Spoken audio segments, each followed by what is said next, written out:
Hello everyone, welcome back to Legend of Mana. You know, there are two people that we've recruited, but we haven't quite, done anything with. Bud and Lisa are interesting because you could recruit them at any time in order to use them for any quest that you want if you need more, like, manpower, but Bud has his own quest. He makes mentions of the 7 wisdoms, though he also mentions that now there's only 6. And this is a quest that you could take at any time and drop at any time with no worry of failure, but we're just taking Bud on a field trip.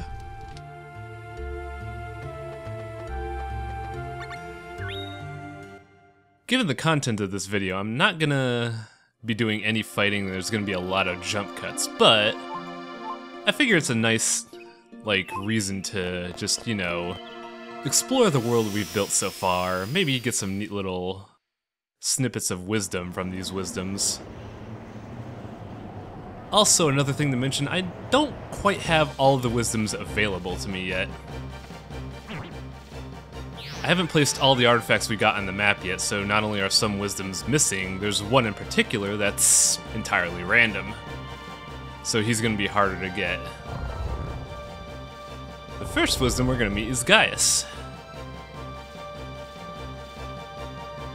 Now we saw this guy when we were adventuring with Diana. And let's see what he has to say to Bud.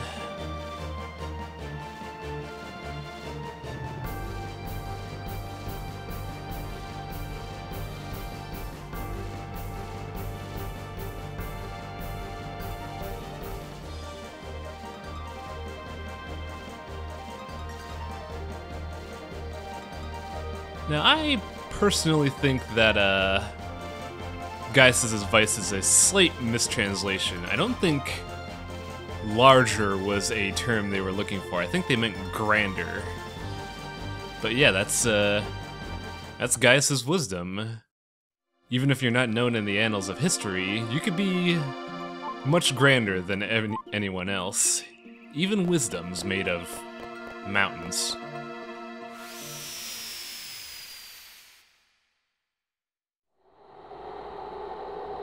The next wisdom we're gonna find is in the underworld.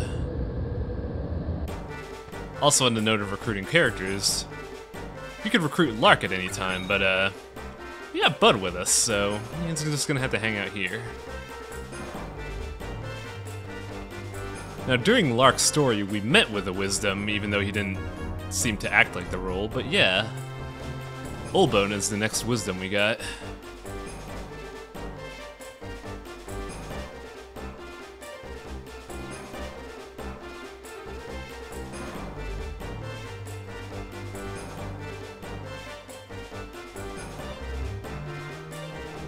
Olbone is interesting.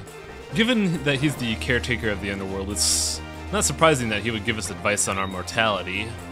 But it's also nice to know that he lets Bud know that he could do whatever he wants before saying, "I am Olbone."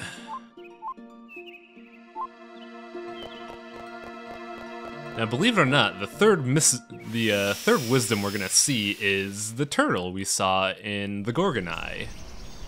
Now this turtle never mentions that he's a wisdom, though it's kinda implied since he gives you the ability to see fairies. Also, the worst part about this quest is walking all of the way out here because Lake Kilma is the longest level ever, and Tote is all the way at the end of it.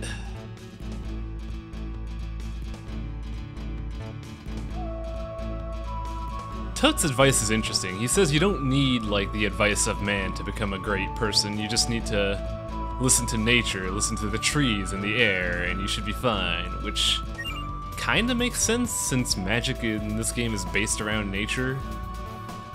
But I figure, listening to other great people would help at least. Bud has the right idea.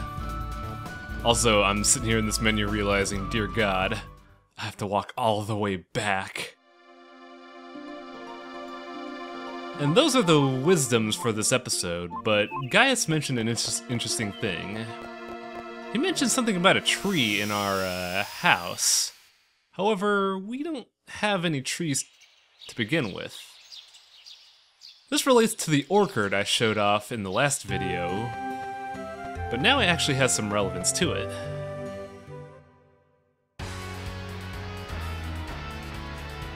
Yeah, when I was doing recording, I was trying to figure out how to trigger this when I realized, oh man, I have to talk to Gaius to get this to activate.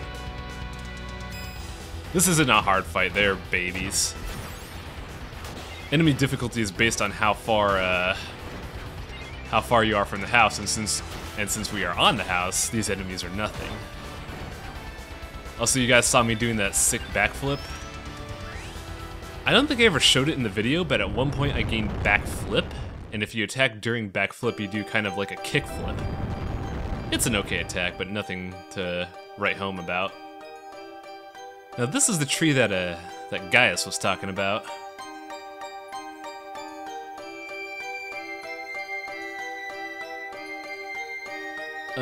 If you mean Blessing of Mana, you mean de-weeding the orchard, then I guess? I mean, I didn't really do much.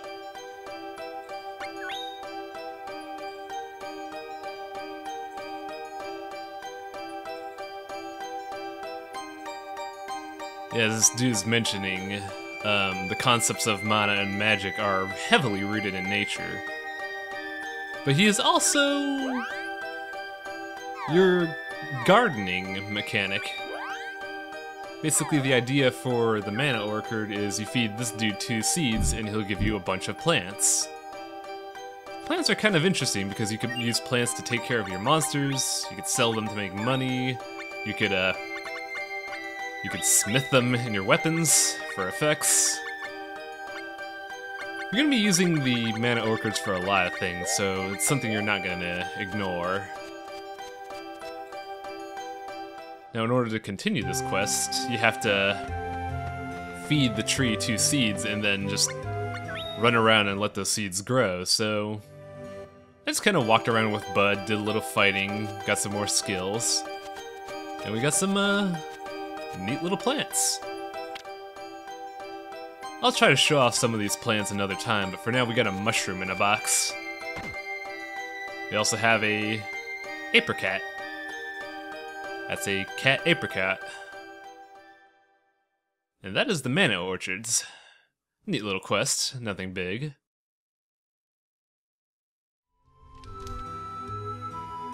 Hey little cactus, I grew you an older brother.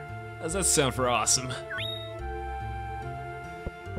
I'll see you folks next time.